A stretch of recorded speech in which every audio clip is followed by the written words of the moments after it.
Team Village uGeneral Nhlanhla Mkhwanazi into obuye wathini ngeweekend.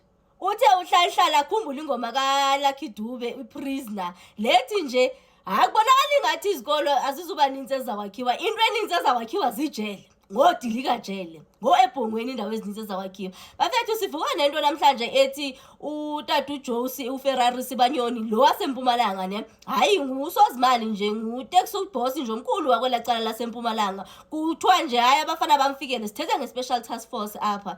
Hayi ke igama lakhe nizalikhumbula into balike lavela lapha kuMadlanga Commission livela ke ukuthi mina before ibili iMadlanga Commission ndimazile nje bakhona uTata nje okuthiwa uneteksi nyana nje ezinintsana kwela cala laseMpumalanga ndazomvana ngelixesha khona pho wayethetha khona ethetha malunga noba ke uke wazanya ukubulawa mosine yavakala into yakho ningathi ukutholeka uKat Matlala phansi koba ke ingathi yena wayekhona ukungqozulwana nje okuthile between yena uTata uJoe Sibanyoni plus uRuthless Taxi Boss lo ngasekhoyo umsibi. So yakhona into engathi ingathi uKat Matlala nguye umuntu ngathi beke ngoba wayeprotector ndithi security company yakhe iyayiprotector uTata umsibi. So kwakhona nje into engathi kutholeka uKat Matlala wana magama kwispeech sakhe abo wayeke wasenza PPP wangumuntu othi hayi akazumvulela tyala uVusimizi Kate Matlala. Hayi ke nalapha kuMadlanga Commission kuthe kutestifya uSejin Van Inkosi igama lakhe lavela nje kanintsana nje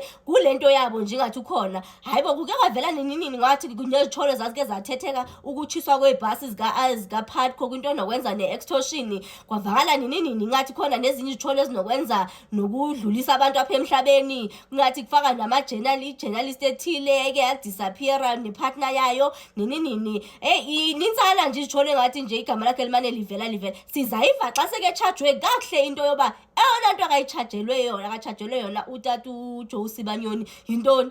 Hayi kangeke mfaka uGeneral Nhlanhla Mkhwanazi phe ekugqibeleni apho esitsho khona into yoba uhlahlane nje yena nje abe nesikhumbuzo nje engqondweni zakhe apho uLucky Dube esithi nje khona all they build will be prison. They won't build no schools anymore. All they build will be prison. They won't build no schools anymore. All they build will be prison. 'Cause today, yeah, I am a prisoner. I am a prisoner. But the challenges are beyond us. I will always refer to Mr. Lucky Dube, who once said in his song they will be building more prison and they will not be building any schools anymore.